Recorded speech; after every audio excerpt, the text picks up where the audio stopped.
In July 2007, the Fisk Jubilee singers embarked on a journey unlike any other in their 136-year history. The nation of Ghana on the west coast of Africa was humbled by the passion of these young men and women. They carried a bright light, bringing a perfect blend of God's love and vocal harmonies to each and every soul they touched.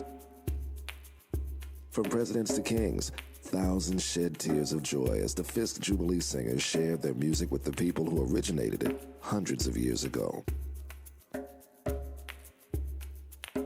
Join us in sharing this sacred journey.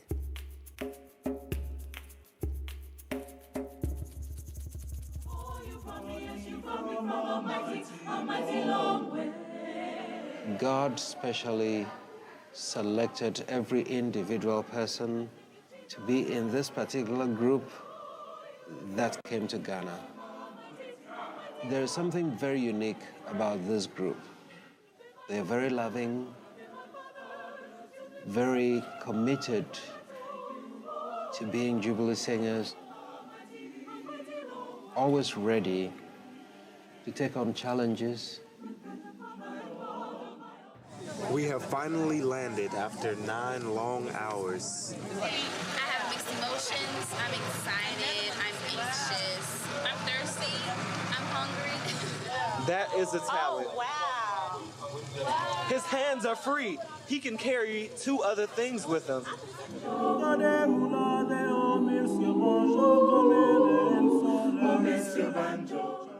These are my brothers and sisters, and I'll never forget this group because they mean so much to me.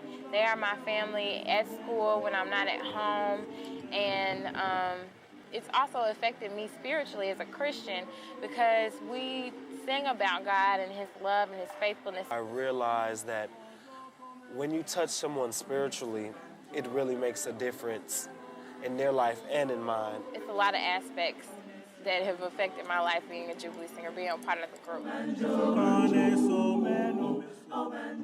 When I first thought about getting the Jubilee singers to Ghana, one of the places I wanted them to perform was in the Elmina Castle.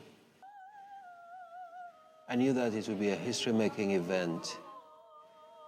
Having the Jubilee singers sing and recording it, the concert, that was one of the places where men and women who were captured as slaves were kept before being shipped as cargo to the United States. But we also know that those Africans took their music with them, created the Negro spiritual, which of course at that time was, sometimes called the slave songs, plantation songs. They created this music, which of course became the Negro spiritual that the Jubilee singers originally sang as they traveled to raise money for Fisk University. So I very much wanted us to take that music in which you would not find a word of hatred and bring it back home to its roots and also pay homage to our ancestors. But I think that ended up affecting the singing. It immediately, I believe, got them to get maybe a little idea of what their ancestors went through. This was a very painful thing, but we need to look at what we could do in terms of singing and leaving the castle to be filled with a beautiful spirit. The most important thing to me was that they enjoyed the performance. It is an experience that they will always remember. I'm getting ready for Judgment Day, my Lord, my